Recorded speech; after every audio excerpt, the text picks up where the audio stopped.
प्यारे नबी की प्यारी बातें। तुम में से जब कोई अपने मुसलमान भाई से मोहब्बत करे तो उसे जतला दे कि वह उससे मोहब्बत करता है।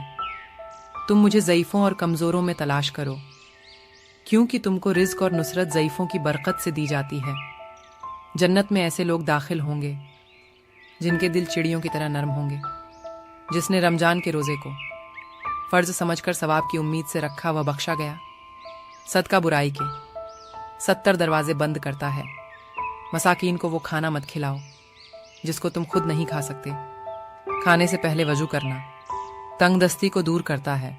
खाने के बाद हाथ मुंह धोना पागलपन को दूर करता है।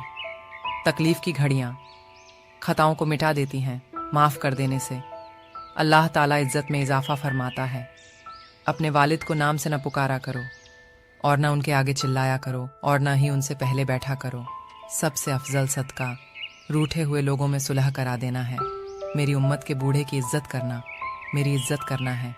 मेरी उम्मत की औरतों के लिए सोना और रेशम हलाल कर दिया गया है और मर्दों पर हराम कर दिया गया है।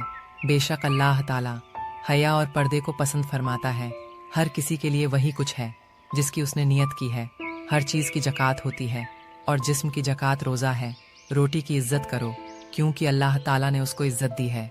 जिन बातों को शरह ने मना फरमाया है, अगर तू इनसे बचेगा तो तू गोया सबसे बड़ा इबादत गुजार होगा। हुस्न अखलाक गुनाहों को इस तरह पिघला देता है जिस तरह धूप बर्फ को। अल्लाह की अजमत बयान करो, वह तुमको बख्श देगा। जो जालिम की मदद करेगा अल्लाह ताला उसी जालिम को उस पर मुसल्लत कर देगा। मेरी वीडियो आपको कैसी लगी कमेंट में ज़रूर बताएं। अगर अच्छी लगी तो अपने दोस्तों को भी सेंड करें।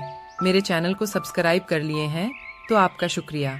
अगर सब्सक्राइब नहीं किए हैं तो जल्दी करें और बेल आइकन को भी प्रेस करें ताकि जब भी मैं वीडियो अपलोड करूं आपको नोटिफिकेशन मिल जाए। मिलते हैं दूसरी वीडियो में, तब तक के लिए अल्लाह हाफिज। आप अपनी फिक्र किया करें, आप बहुत अच्छे हैं।